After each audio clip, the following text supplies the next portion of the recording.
I'm going to give you 8 rules of the jungle. I call it the jungle. This is basically, I did a tweet today, what I wish I had done, they had taught me in school. But more importantly, I said, if I had control of my life, what would I have done differently? I'm going to tell you. This is unrelated to what I'm about to say, but it's kind of a foreword to what I'm about to say. Okay? And that is, number 1, I would have started a business before age 12 with the encouragement of all the people supposedly around me, school teachers, blah, blah, blah, the elders, parents, everything. Number 2, I would have traveled as much as I could, going, of course, with a parent, but travel. This is, by the way, instead of school as we know it. Okay? That's number 2. Number 3, I would have mastered a musical instrument. Okay? Number 4, I would have gotten a Brazilian Jiu-Jitsu black belt or MMA, some kind of thing like that. What was number 5? Let me just look here. Oh, learning 4 languages fluently. Basically, the school system is garbage.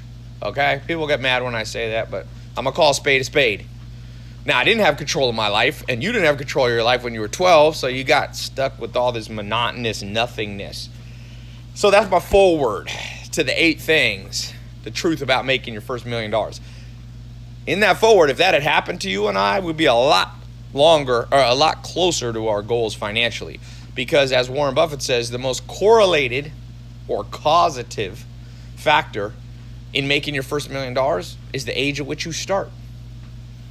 So, the first rule of the jungle, and I call it the jungle, by the way, because trying to make your first $1 million, everybody wants to make $1 million. It's a jungle out there. Trust me. I've made $1 million before. I've made 10 million. I made 20 million, 50 million. I can tell you it's a jungle. People are going to come out of the woodwork.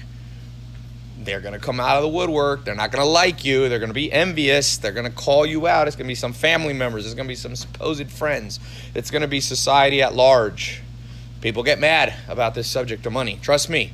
When I put my first YouTube videos out in 2014, I was like, or 2014, 2015, I was like, people will like to see the journey. Like, I'm from a mobile home. I spent most of my teenage years. People want to see the journey to a Lamborghini. Nope. Oh, it's a rental. Blah, blah, blah, blah. Like, welcome to the jungle, baby. So, number 1, everybody wants to go through the jungle. So supply and demand says it's going to be hard. Rule number 1 of the jungle is everybody, and let me just give you this analogy of the jungle. So here's you today in my right hand. Here's where you want to go in my left hand. Here's the pot at the pot of gold at the end of the rainbow. So it's making your first $1 million. In between there's a jungle. When I was 16 years old, I went to the Panamanian jungle. It's called the Darien jungle. At the time, it was considered the most dense jungle in the world. I'm not sure if it still is, but it's hard to go through. And it goes from Panama, and then there's the Darien jungle, and then there's Colombia. And they purposely have kept this jungle there because a lot of people wanted to go from Colombia into Panama, part of the drug trade. Now, that's a perfect analogy, perfect metaphor for what I'm talking about. A lot of people want to go across this, but very few do. And that's why I use the word jungle. It's not a playground out there. Okay, so step number 1, you have to understand in the law of supply and demand, there's only so much money in the world, okay? And everybody wants it. There's no people. Look, every other thing you can bring up in life, people will turn down. So for example, let's say your goal is to get married and have 2 kids. There's millions of people who don't want that goal. Let's say your goal is a religious goal. You want to, you're a Christian or you're Muslim or whatever, and you want to achieve spiritual goals. There's millions of people who don't have that goal. Let's say your goal is to run a marathon. You want to run the Boston Marathon, complete it. There's millions of people that don't care. But if you say to people, hey, you want this lottery ticket? It's $1 million lottery ticket. Everybody will take it. Maybe 1 out of 100 million people will say no, but everybody will take it, which means it's more competitive than basically any other activity, any other goal you could have. because money equals freedom for people. Money equals the ability to accomplish their other goals. So everybody wants money. So rule number one is, it's a jungle because everybody wants it. And so if you think it's going to be easy, if you think it's a jungle with no thorns and no vines and no alligators and no spiders that are all around ready to bite you. When I was in the Darien jungle, it took us about 7 hours, I think, by canoe. We had a little motorized canoe to go down, and we were doing it was with the church when I was 16, and there were dentists with us and doctors, and we went into a tribe that was still using bow and arrows. But I remember going that Darien jungle. There's definitely, I don't know if there were alligators or crocodiles, but there were things you didn't want to fall in that water. It was dangerous. It was hard. You had to keep your wits about you. That's the perfect metaphor. And the reason people are so surprised that most people give up on their way to making their first $1 million is they weren't expecting a jungle. They were expecting it to be like, it's just part of life. Like, I go to the gym. It's hard to get a six-pack. Well, it's harder to make $1 million than get a six-pack. For every 1,000 people who have a six-pack, there's one person who made their first $1 million. Number two is, you need to pick well what you do. And I gave you a hint for what I consider well. Pick well what activity you're going to focus on as you go across the jungle. Here's you today. There's a jungle. The other side is your first $1 million. Most people, what they do is they either try a 9-to-5 job. I saw some YouTube video. Oh my God. It said best way to make your first $1 million. Drive Uber. I was going, yeah, that'll take about 18 years. Do the math on Uber. It's stupid advice. Okay, it's stupid advice. So choose well the activity that you're going to undertake on your way to your first $1 million, because most things ain't gonna cut it. Most people's ideas on how to get their first $1 million is horrible. Either it's way too big of a stretch, like I'm gonna build the next Uber. Okay, well, Uber is not a good first starting business to make your first $1 million. Even the founder of Uber, Travis, that was his second real thing he focused on. He first built a business and I think sold it for like 10 million bucks. His second or third idea was Uber. So on your way to make your first $1 million, you better choose well, because if you choose something that's too out of reach, odds are against you. And some people go, you should shoot for the stars, Ty. Well, yeah, but you should shoot for a star that you can get to, because some stars are too far away. You're not getting to some stars. So odds are you're not gonna go from your first business, to billionaire status. So pick well. Now, some people think too small. They're like, okay, Ty, here's what I'm gonna do to make $1 million. They had this app. I'm not gonna say what it is because it'll embarrass them, but I'll just give you a hint. It was like underwater basket weaving app. And I said, that's too small. There's only like 30 people in the world who care about underwater basket weaving. So you can choose too small or you can choose too large. So choose well what's going to get you across that jungle. And my suggestion, practical suggestion, is you start with a service business. You don't start with an app. You do not start with something that takes a lot of capital, even if you could borrow it, even if you could raise VC money. Start with a service business. So what are service businesses? What do I mean? Well, before the internet, a great example would be like a dog walking company, right?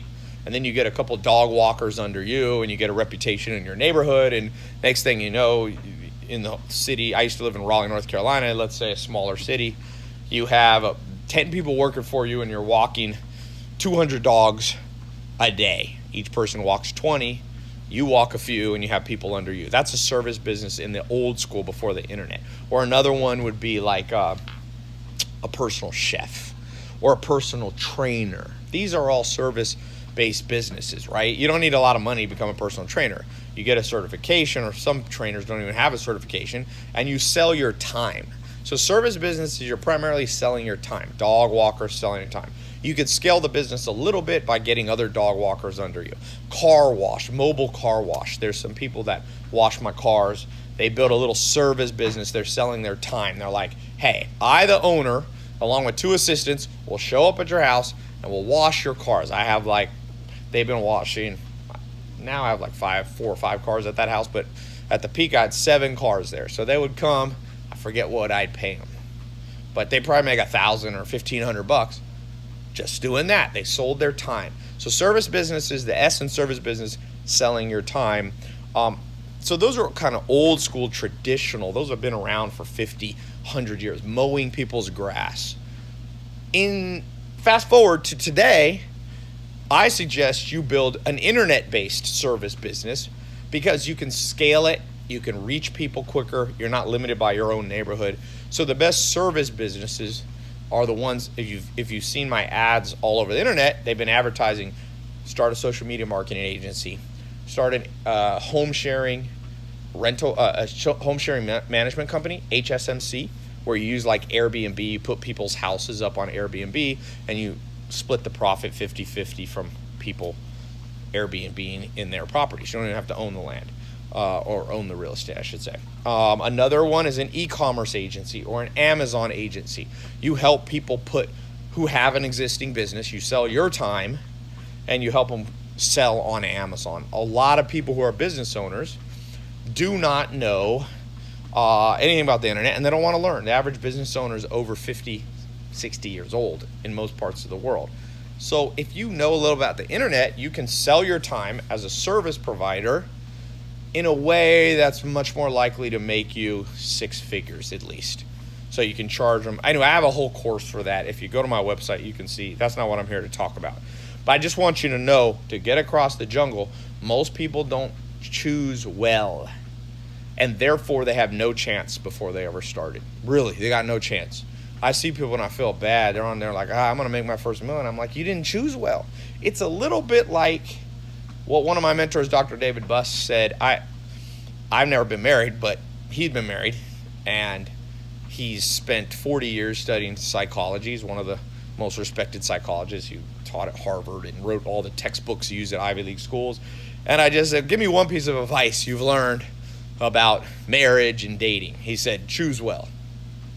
He said all the stuff about, how to revive and fix a bad marriage or fix a bad dating relationship by going to therapists and practicing meditation together and all these things. He's like, better than all that is just choose the right person. And then you don't have that headache. Same with the rule of the jungle, the law of the jungle to getting to your first million. If you choose the wrong person, you're going to spend all your time fixing and putting out fires, or you're going to just limit. There's not enough market. Like I said, this guy did $1 million app into something as stupid as like training people on how to do underwater basket weaving. It's got to be big enough, but not too big. So choose well. I gave you the 3 best opportunities right now is a social media marketing agency where businesses pay you $1,000 to $10,000 a month. It's Airbnb, where you use Airbnb, you find real estate, homes for sale, or people who have an extra vacation home. You go to them, say, these properties you own are just sitting, ma'am, sir. I'll put them on Airbnb. I can generate an extra $2,000 to $10,000 a month. I'll manage the people, and I'll split the money with you 50-50. So you start generating for yourself $3,000, $4,000, $5,000 a month there from a service business. And then, as I said, Amazon, another service business. I'm not necessarily saying you should sell on Amazon as an e-commerce provider. You should help other businesses do it. That's as more like as I said, a service provider. So those 3 real practical ones that you can do that I've seen people start in over 100 countries. I've had over 280,000 people go through my paid programs with in-depth training on these, and it works. Trust me, it works for the people who actually do it. Okay, so after you pick well, pick the right idea, pick the right business. What's the third rule? The third rule is you have to have thick skin. I'm talking to the point where, how you have calluses on your feet and they don't even necessarily look that nice? Okay, that's how your whole mindset will have to be on your way to making your first $1 million. Because let me just give some examples of things that will happen to you on your way across the jungle to make your first million. Family member will betray you. Most likely, I see it 6 or 7 out of 10 times. Somebody. I'll give you a public example. Dane Cook. You may have heard of Dane Cook, the comedian. At one point, he was like on top of the world, and then He had his brother managing his money, or his half brother or whatever, and now that half brother's in prison because he stole, I think, over $10 million straight out of his bank account. You know, the person you thought you could trust, your own flesh and blood, no. Out there, you're on your way to making $1 million, and somebody's on the way to steal it. And so I saw a little interview. I don't know Dane Cook, but I saw a little interview where he was talking about how it made him, I don't want to say the word depressed, but something like that, to the point where maybe you don't want to proceed. And I'm telling you, when that first betrayal comes, you're going to have super thick skin, to the point where you're just like, oh yeah, I was expecting that. I'm good. I'm on my way to making my first $1 million. Someone stole $200,000 from me. Good. I'll make it up. That's the thick skin you need. And you ain't going to make it. I have a guy, a sales team, and I have a new guy that started with me. And it's just yesterday, he called somebody. They said, yes, I want to buy what you're selling. So, but the guy said, I'm a little busy now. Can you call me back in like 3 hours? So my staff guy called him back in 3 hours, and the guy just blew him off. Didn't answer the phone. Then he called him back again, and the customer on the other end was like, well, I'm kind of busy right now. And my staff guy got really mad, and he's like, Ty, I'm thinking of sending him a nasty message. And I said, welcome to the jungle, baby. Welcome to the jungle. People say one thing and do something. I said, is this really going to, because he was all thrown off.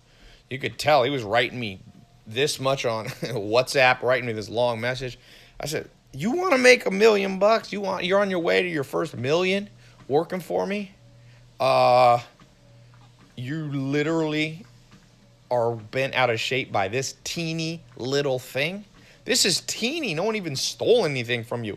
You just had to do an extra phone call. But in this world we live in, people are getting weaker and weaker willed. It's true.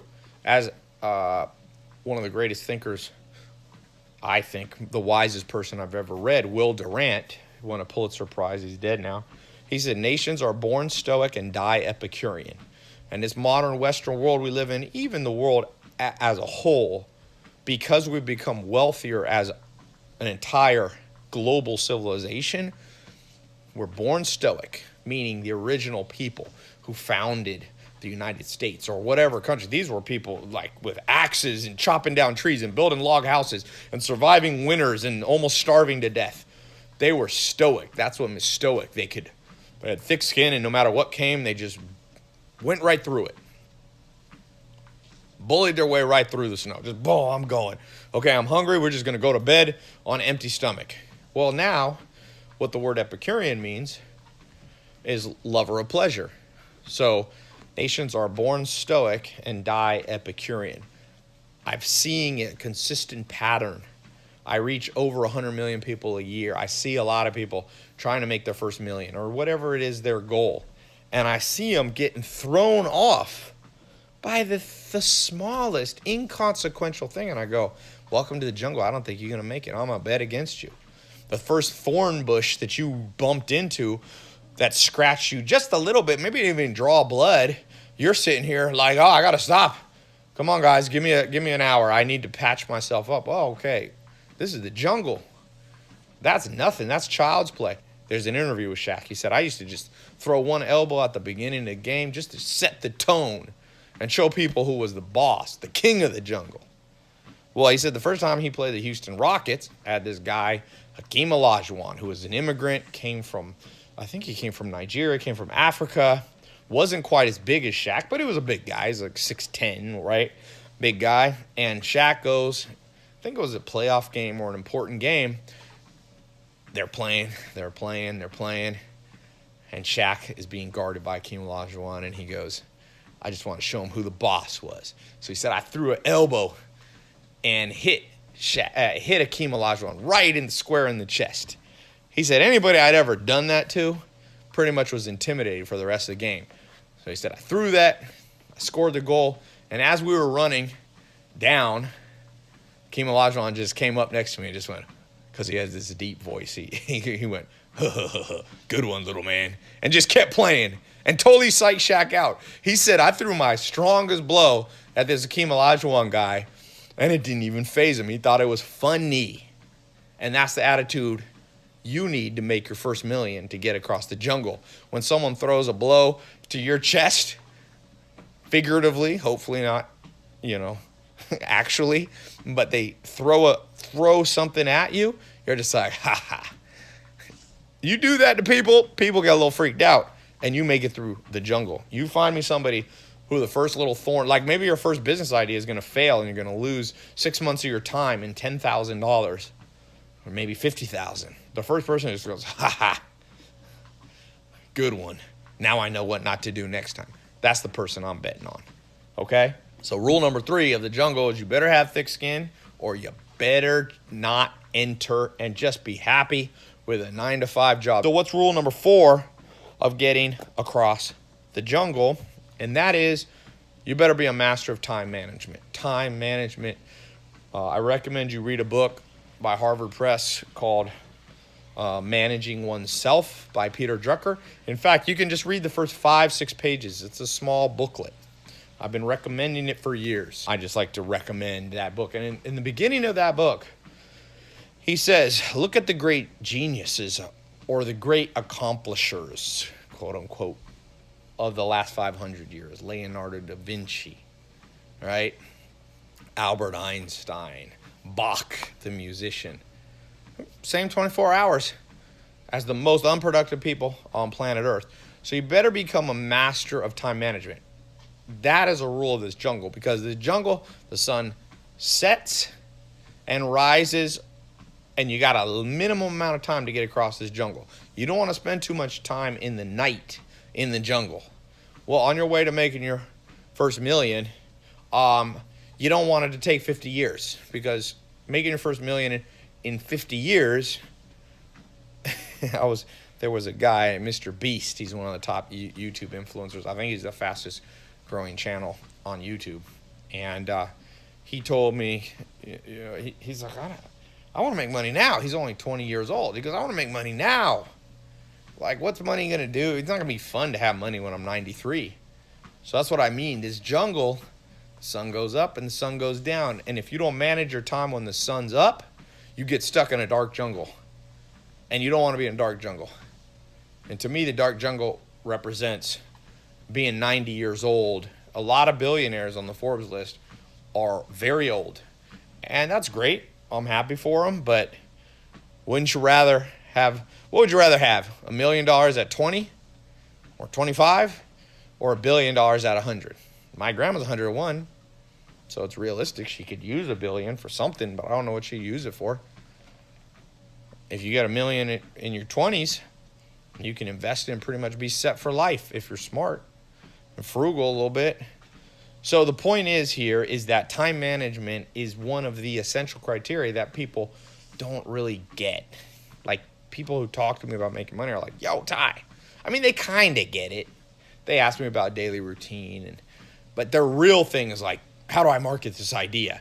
Or how do I build this app? Or how do I raise $1 million from Kickstarter or a venture capitalist? And I'm going, yeah, but how's your time management right now? Because most people's time management sucks. So let me give you a few thoughts and things I've learned. I've tested many things. I want to be known as a mad scientist. I think I already am a mad scientist. I try everything. So I've tried the Pomodoro method. I've tried, there's the 80. Pomodoro is a series of timers you set. You do like 20, 25 minutes, then you take a small break for 5 minutes, and then you do. I've done that. It's very structured, Pomodoro. There's a thing called the Pareto principle. Tim Ferriss talks a lot about 80-20 rule. So his thing for time management is basically, you focus on only things that move the dial and you let everything else kind of fall apart. Another book on time management, Gary Keller, The One Thing. He has this kind of domino effect time management. So he says you can't manage all your time. You can't manage everything equally. So you find the one thing in your life that you can push on. And when you push that domino, all the time management kind of falls in place. And I will tell you, of all those different philosophies, there's other philosophies. I gave you 4. The Pomodoro kind of method, the highly structured, the Pareto. The Pareto, Gary Keller, and these are kind of similar. They're like highly focused kind of thing, the Tim Ferriss thing. But there's different. I could go on. You can talk for hours. There's a book called Getting Things Done, very famous book. It's probably sold, I don't know, 5-10 million. He has this whole structure of he's more of like an organizational time management person. So he's like, you have file folders and you have your projects and you get things off your plate real fast and you drop you create a product and then a project, and then you divide it up into all these tasks. Again, I've tried that one too. So I will tell you, there's truth to all of these systems of time management.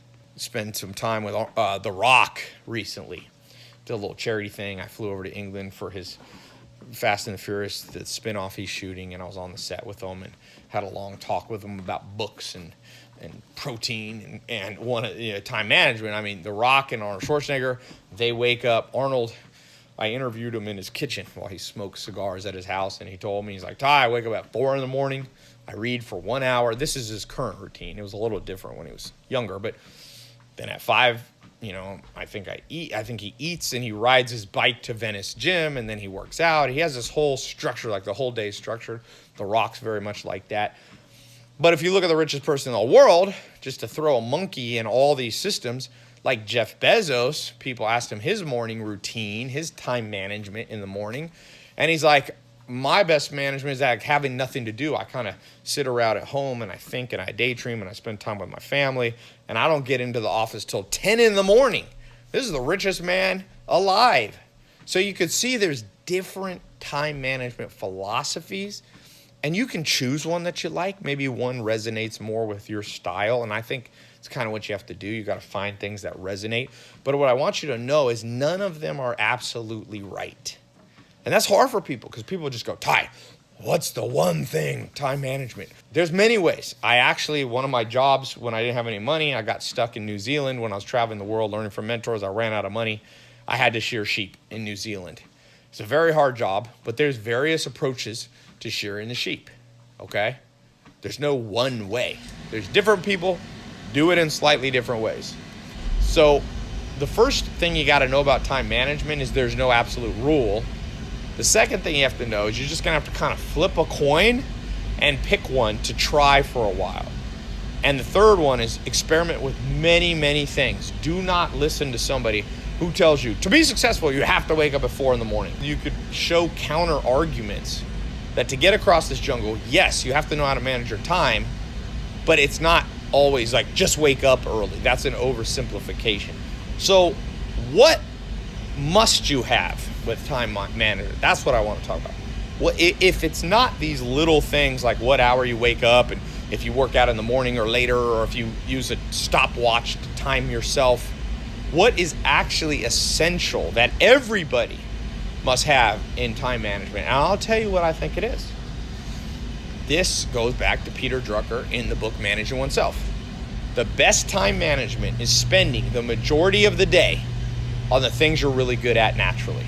That is the best time management advice you ever heard and will ever hear. Not to sound cocky.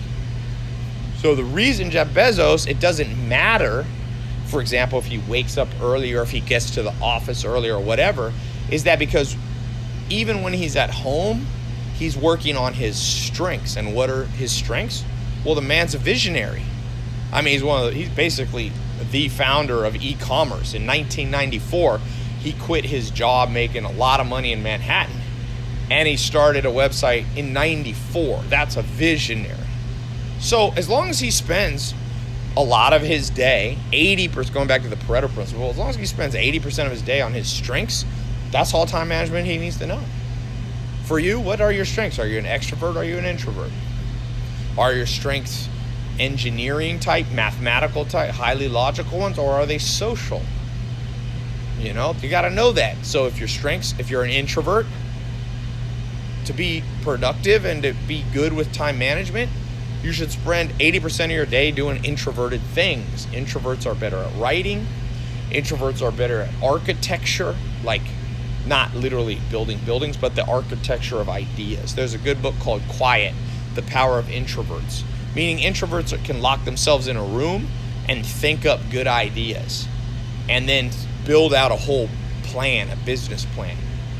So if you are an introvert and you know you're great at, sitting in a room and getting a lot of things done, the best time management is 80% of your day doing that.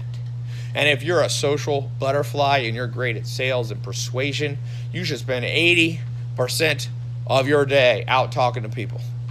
And so what happens in our society, why everybody's all mixed up about time management, is they're majoring in minors. They're like, well, if you only kept a journal and da da da da, and if you only woke up 5 o'clock in the morning, all successful people wake up at 5 in the morning. Well, it's not true, but they say like that. Successful people who get across the jungle to make their first million and more spend the majority of their day, every day, on their strengths, and they maybe have a business partner that helps them with their weaknesses, or they have an assistant that helps them with their weaknesses. But nonetheless, they get things done in their way, focused on their way. If you're an introvert, your way is not very social. Your way is not talking to a lot of people. Do that. That's good time management. Do that 80% of the time. Okay, so number 4 is strength-based time management. That's what I call it. Okay? Strength-based time management. Most of your time on your strengths. It doesn't matter really if you start at 6 in the morning, 9 in the morning, or noon. I mean, keep it reasonable. I don't know that, waking up at 6. I once experimented a time in my life. I had an office in India. I was working with programmers, and I was waking up at 6 p.m. It's a horrible thing. Don't do that. It destroys your health. So within reason, most things people talk about with time management are basically irrelevant or non-factors in you getting across the jungle to your first million.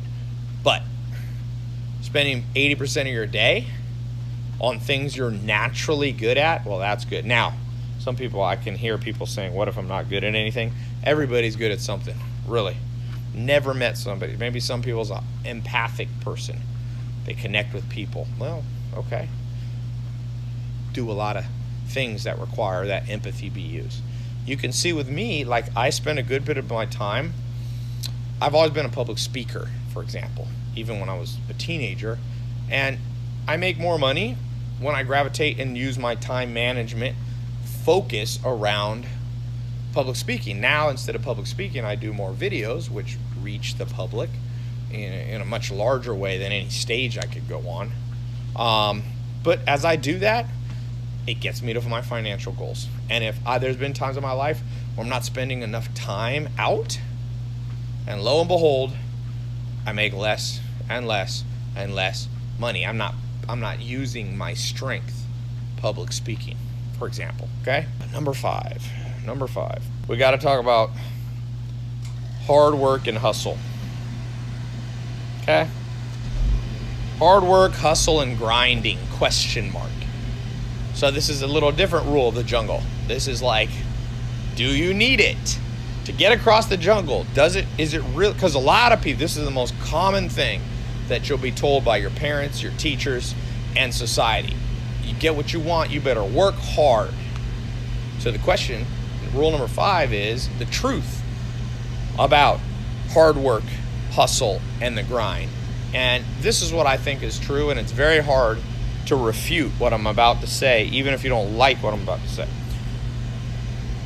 Hard work does not get you across the jungle alone. So just focusing on hard work will not get you across the jungle to your first million. There are literally 1 billion people or more in this world working hard every day. I've been to India. There's people working for $14 a month, picking up trash 10, 12 hours a day. Okay? Do you think they're on their way to making their first million? No. They're stuck in a system. They're stuck in a poverty cycle. You can't just tell these people, oh, work harder. Hard work will get you to first million. But that doesn't mean hard work's not important. Okay? It just means hard work is misunderstood. So here's the way to think about it. It's very simple. I'll tell you a story. My second mentor, Alan Nation, used to tell this story all the time. He said, a plane crashes in Colombian jungle. A plane crashes. Boom. It's full of engineers going to an engineering conference. And these engineers were hardworking. They were sharp. So no one's killed in the crash. They know they're only about 25 miles from help, but they're in the middle of the jungle. Luckily, there was a whole bunch of machetes because they're in a thick jungle, crashed. They find the airplane was prepared for just a moment like this and had put 50 machetes in the storage bin. So they pull the machetes out and they go, we're going to get help. You guys stay here. There's a few injured people. You guys stay here. So they go, and they're engineers. So they're hard workers. They look at each other. They go, before we go, let's do a little 5-minute exercise on how to properly chop with your machete. So they like 45-degree angle, and you got to work hard, and you have to swing at least 100 times per minute.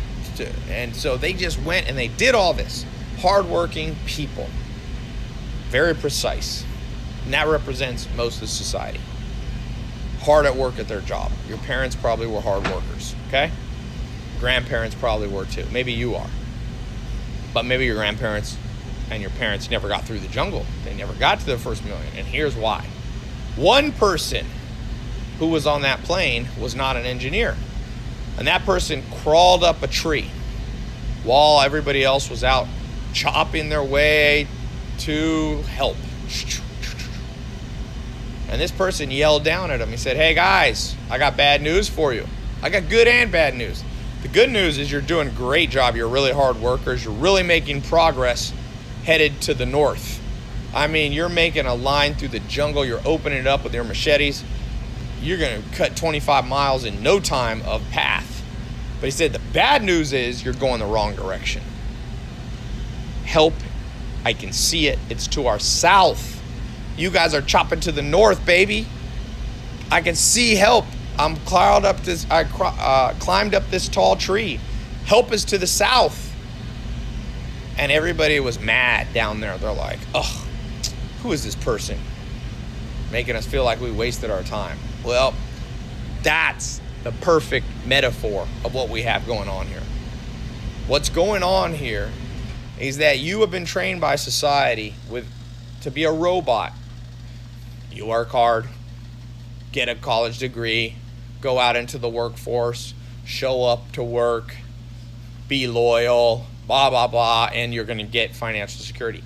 Maybe in the 50s that worked. It doesn't work anymore. Doesn't work anymore. Probably didn't even work back then, but definitely doesn't work now. You have to be smart. This goes back to rule number 2, pick well. So if you're one of those people that have been indoctrinated on hard work, let me tell you where it is true. So if you're going in the right direction, then you need hard work. You see, once you get the right business idea, once you start getting wealth coming into your bank account, then you want to turn on the hard work button. It's almost like you need 2 buttons in your brain. You need the experimenting, find the smart answer part, and then you need, once you've locked that in, you need the turbo hard work mode. The problem is society only teaches you the hard work mode because in many ways our system is set up to make you an automaton, to make you if you look at our modern school system, it really came about during the time in the late 1800s, Germany. You know, you had an industrial complex that Germany created under the Kaiser. You see it in World War I and World War II. It created soldiers. It created factory workers. Everybody fell into line and was disciplined. And you weren't supposed to think about what the right thing was.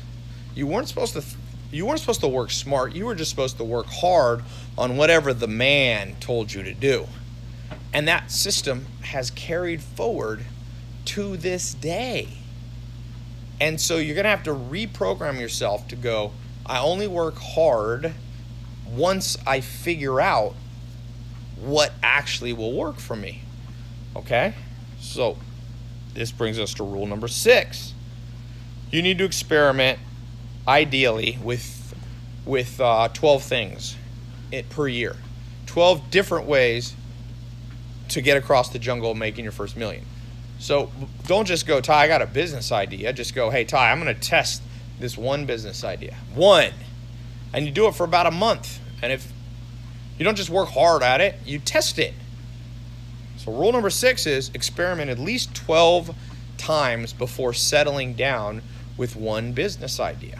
The reason people go, Ty, I see you have all these different business programs on your site. Why do you have so many? Well, because not everybody wants to do social media marketing agency. Not everybody wants to do e-commerce. So I build as many programs as I can with realistic ways that I think people can launch their first entrepreneurial business venture. But I don't think that I'll ever find one program that everybody should do, because people are different. Extroverts will do better with social media marketing sometimes, because it's sales, for example, I find extroverts do a little better, although there are always exceptions to that rule. I know some insane introverts that make a lot of money in sales. But my point being is, you got to test 12 things. The average millionaire has definitely tested 3 to 10 different businesses. Look at not Ray Kroc, but look at Colonel Sanders, who started Kentucky Fried Chicken, which now is, it's huge in China. It's a massive multi-billion dollar company. There's a list. There's a good book. I think I have it on my website. It's an autobiography that Colonel Sanders wrote about himself. It's a wild book. He writes in the most grammatically correct way possible. But who cares? He got to the jungle. He got through the jungle to his goal.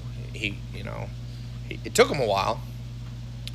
So you probably don't want to do exactly like Colonel Sanders. But the principle was, he tried a lot of stuff, and a lot of things failed.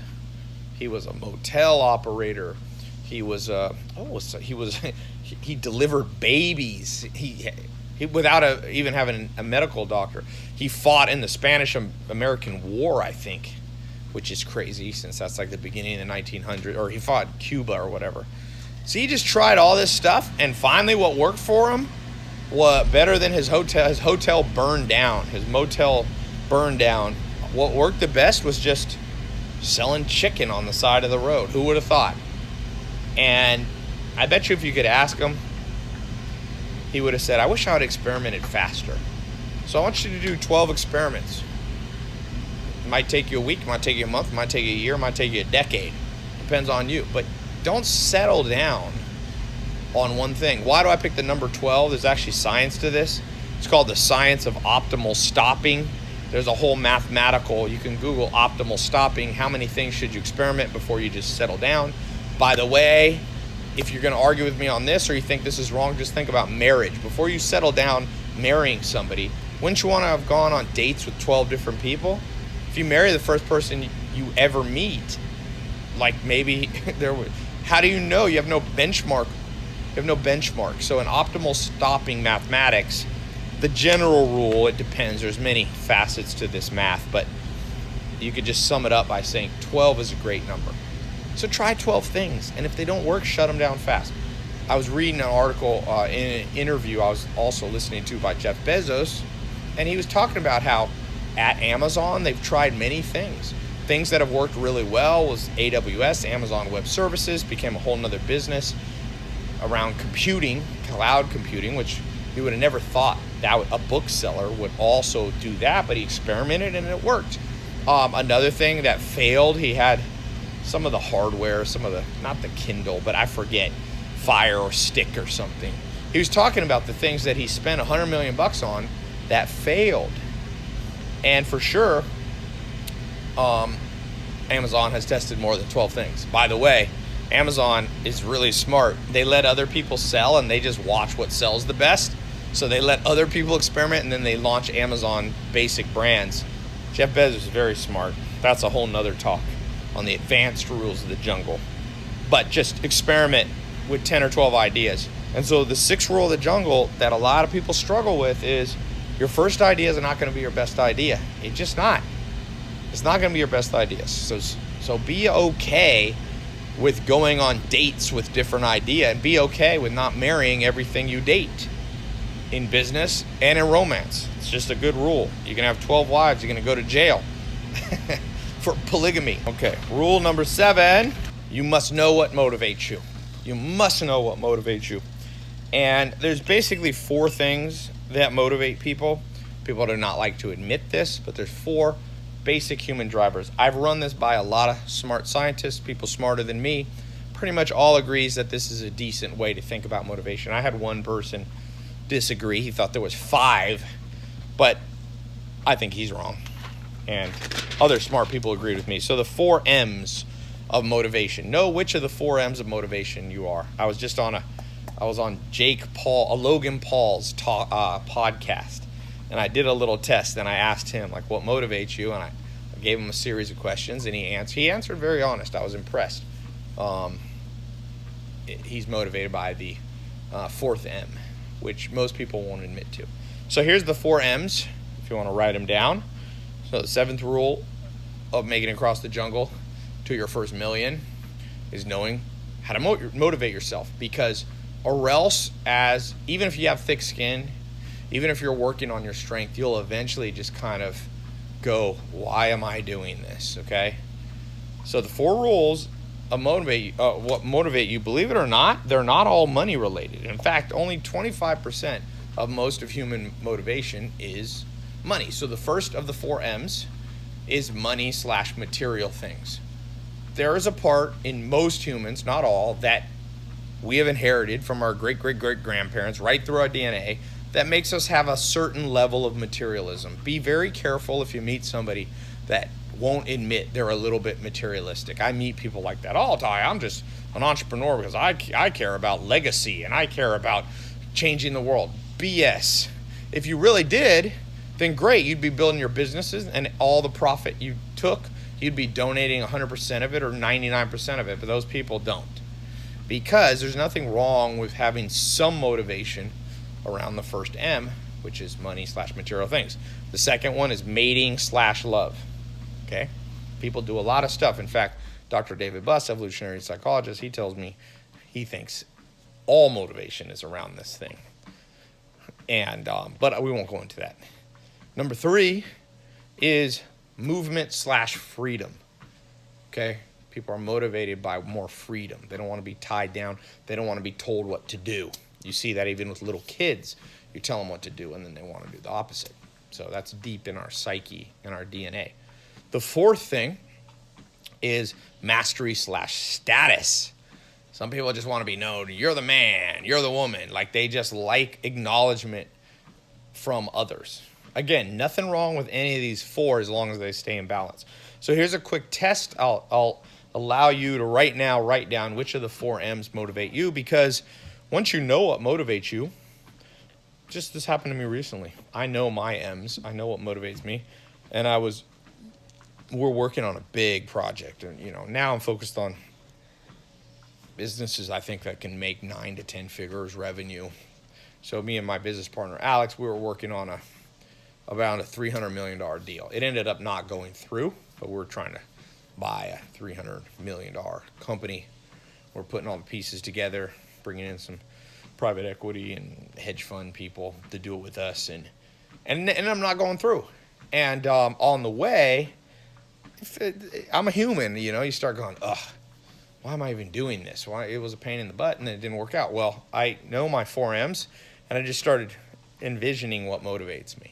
So what motivates me, by the way, is the 3rd M, is my strongest. Every one of us is some motivation with all 4, but my strongest is movement/freedom. And I just started thinking, well, Ty, the deal's over. It's time to travel. My grandma put the travel bug into me at a very young age. And for sure, the main reason I become an entrepreneur is because I love the freedom. I worked a little bit as a 9-to-5 job when I was 16 at a company called Office America, like Office Max. They went bankrupt years later, but I hated it. I remember looking at my watch every day. I'm like, And I remember thinking, this has got to be the worst life ever, where all you do is look at your watch. So my grandma had instilled this freedom thing at 12 by taking me traveling. By the time I was 16, I started to realize it, and then I got, for a second, I had a job where I had to wear a suit. Really hated that one. Had to set an alarm. I'm the kind of person, if I got to set an alarm clock, I am not liking my life. So recently, when this deal didn't go through, this $300 million deal, I just was like, well, just more time to travel. See, and I pulled myself right out of that doldrum.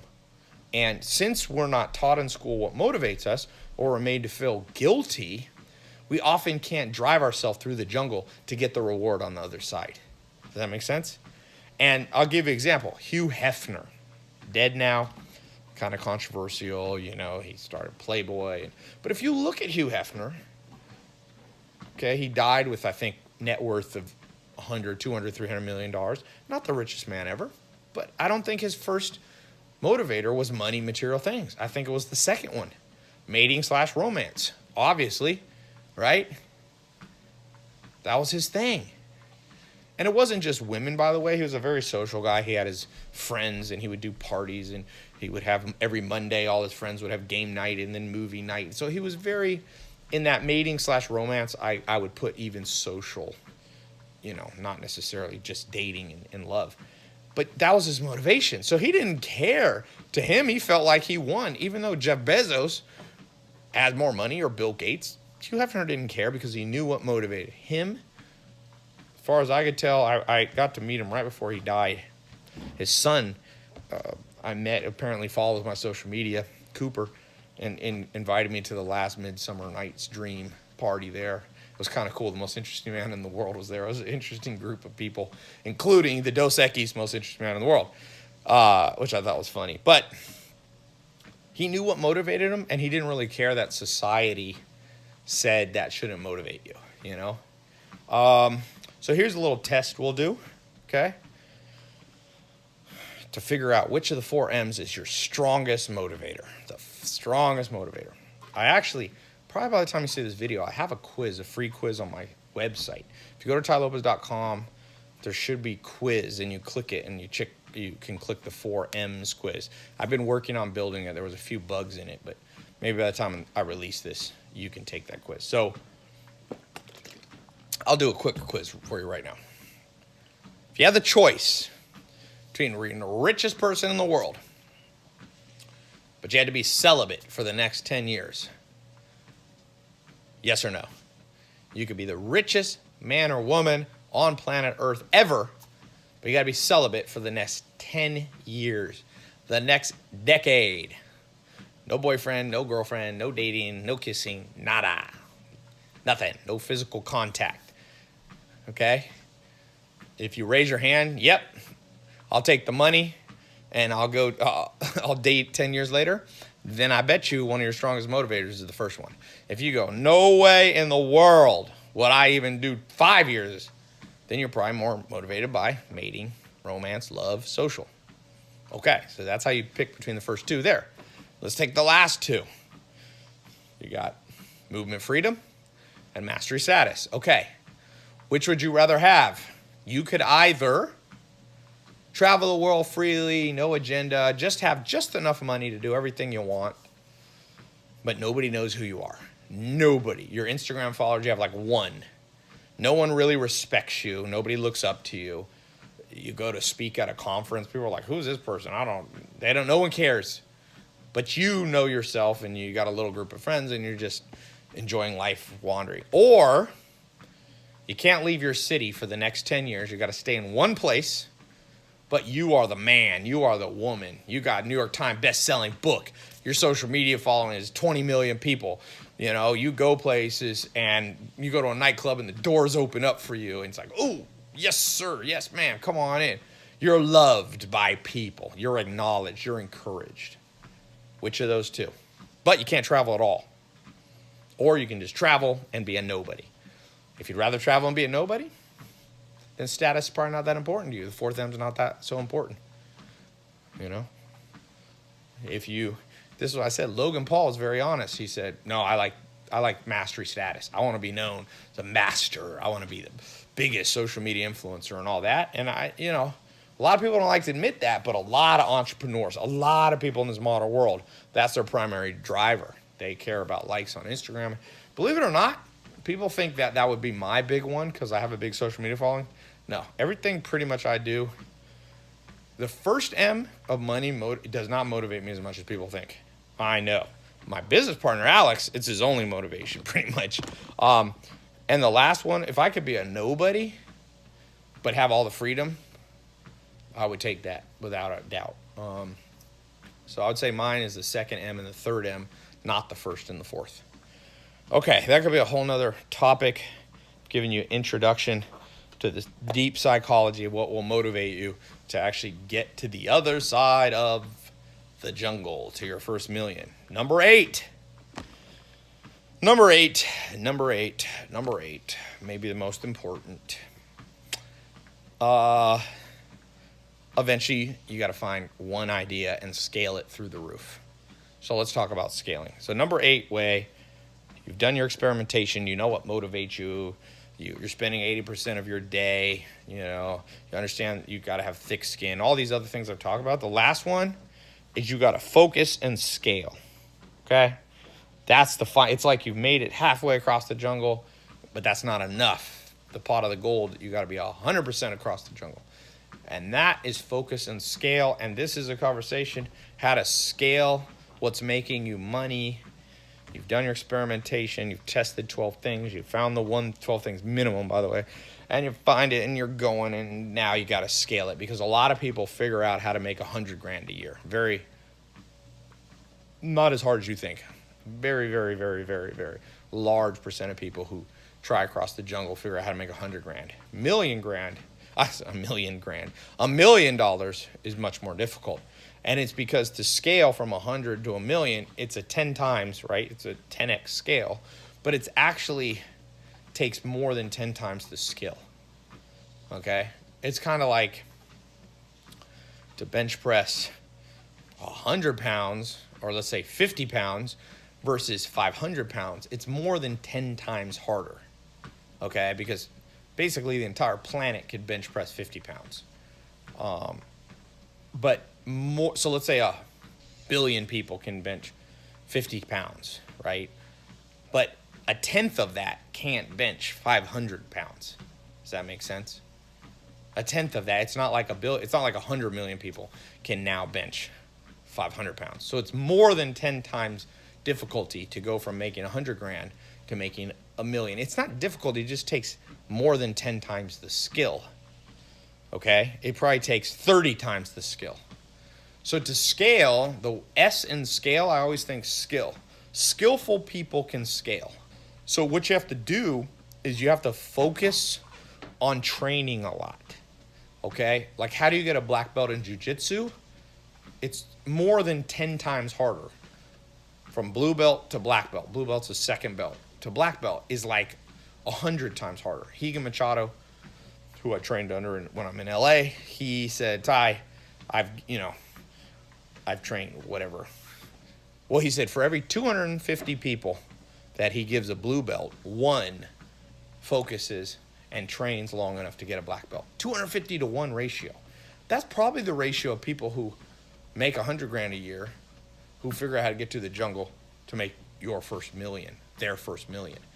It's probably 250 to 1. And it's not because it's necessarily 250 times harder in the sense that you have to have a much higher IQ, or you have to, even have a better business idea. No, that's not it. You have to commit to train. So focus and scale comes from skill, and skill comes from training. And this is a bizarre thing. Like any sport, I played on one of the top high school basketball teams, Enloe in North Carolina. And North Carolina is the biggest basketball state. I think it has the most people in the pros. Michael Jordan's from there. Jerry Stackhouse was in my league. John Wall's from the same league that not the same year, but the same league. And we had drills. I mean, I went to a school, we had 7-foot center. We had we played Oak Hill. And we trained all the time. But then I meet people in business and I go, are you training? No, I just do my business. I'm just like, I'm like launching my business. I'm like, where's your training aspect? Training is where a master or a mentor gives you drills to do. That's why I tell people to read a book, because that's like a drill for business. People go, I don't need a book. Well, what you're saying to me is, no, Ty, I can become a black belt without repetitive skills. You need repetitive things you do every day. A good place to start is read more. You're going to meet people that tell you, oh, I didn't need to read and I made $1 million. Well, they're an aberration, they're rare, and there's usually a story behind them, like their parents had money or gave them a business or something. Trust me. Let's go to the top of the Forbes list if you want to argue with me. The skill of repetitively reading different books on different subjects to fill up your brain with skills. I'm not saying only books, but I'm just using books as an example. Okay, richest person in the world right now, richest man, Jeff Bezos. Not only does he read a lot, his first business was Amazon selling books. That's how much he loves books. He built his empire on books. And trust me, he reads a lot. There's a good book called The Everything Store about Jeff Bezos, and it talks about how he walks around with a copy of Made in America, which is Sam Walton's autobiography on how Sam Walton built Walmart. And Jeff Bezos has read it so much the pages are falling apart. See, he trained to build skill. One of his training tools was reading. Okay? Second richest person in the world, Bill Gates. Bill Gates loves books so much that his wife and close friend says he goes on vacations that he calls them reading vacation. He literally takes a vacation just to catch up on all the books. He'll bring 17 or 20 to 40 books, and he'll just go on vacation for 2 weeks and literally just read 8 hours a day. That was when he was running the biggest company in the world simultaneously. He still made time. So you're going to tell me Jeff Bezos and Bill Gates need books, but you don't? Third, Warren Buffett, third richest person in the world most years, depending on the year. Well, Warren Buffett says to this day he still reads 500 pages a day, 5 days a week. He said at his prime he would read 800 pages, sometimes books, sometimes newspapers, and he would also read annual reports. That's how he found good investments. So there you go. You don't always have to read books. Read magazines, read long articles, read newspapers. There was a time in my life, I'm not doing as much as I should, but I subscribed to like 40 magazines and newspapers from around the world. Boy, that's good. In fact, I'm glad I'm doing this video just to remind me to get back on that train. I'm still subscribed to probably 10 different publications. I still spend over $30,000 a year on books, over $3,000 a month. So I'm not out of the game of training, but man, the more you learn, the more you earn. Because the process of reading, now I'll add to that watching YouTube videos. I go to a lot of conferences. There was a time in my life I committed to go to one conference a week.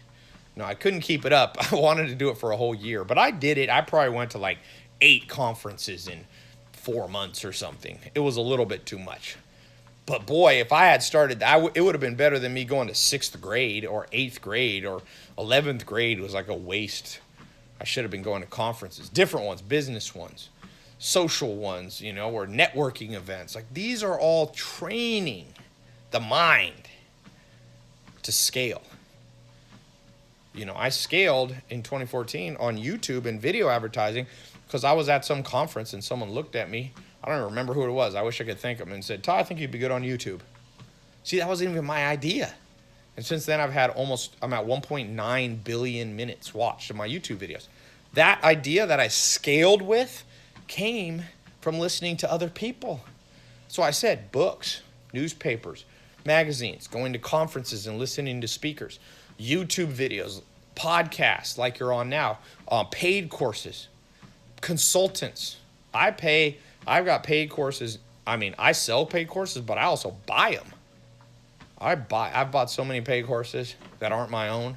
Obviously, I wouldn't charge myself, but I pay consultants. I pay mentors. I've got people on the books that I literally pay every month just to be on retainer for me to ask them questions. People like Dr. David Buzz. I'm like, the president has 15-person cabinet. I need at least 15 advisors. So this idea of focusing and scaling mostly will happen where you can go from 100 to 1 million by imagining your mind as a sponge and you're just absorbing, you're putting yourself in a place to absorb more. Then the scaling comes naturally. People think scaling is very hard. It's not. It's a consequence. It's a repercussion of having trained correctly. Training brings skills. Skills brings scaling, effortless scaling, or somewhat effortless scaling. Okay?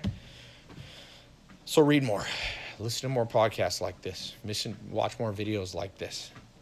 Go to more conferences like this. Hire consultants. Join masterminds, paid masterminds, free masterminds.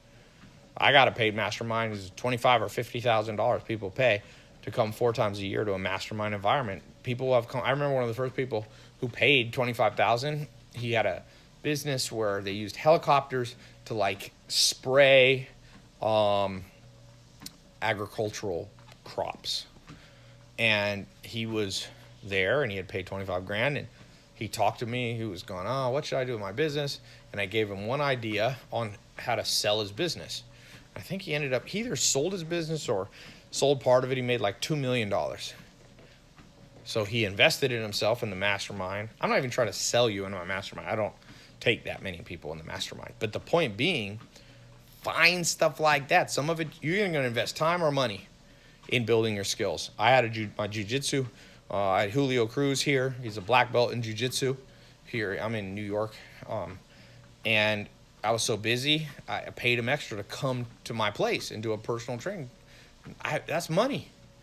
So, but that allows me to scale my health, scale my jiu-jitsu skills. But he trained. All we did was drill. We did drills today. We did drills on how to pass the guard better, drills on variations on the Kimura, Americana, all these different locks in jiu-jitsu. But it is a repetition. You just repeat. And over time, next thing you know, you're a black belt in making money and getting to your first million. So with that said, I've been on this treadmill for 2.16 miles. I've been walking slow, so I'm not too distracted. Time management, by the way. Get yourself a treadmill desk. Get yourself a treadmill desk. So I hope this has helped you. Do 2 things for me. I've done this for free for you. Do me a favor. Fair is fair. 1, if you're on YouTube, leave a good comment. Not a butt-kissing one, just what you thought. What do you agree with? What do you need to work on most out of these 8 things? Give it a like, give it a share if you're watching on Facebook or whatever. If you're listening on my podcast, subscribe and leave a review. Subscribe and leave a review. Hope this helped, and talk to you soon.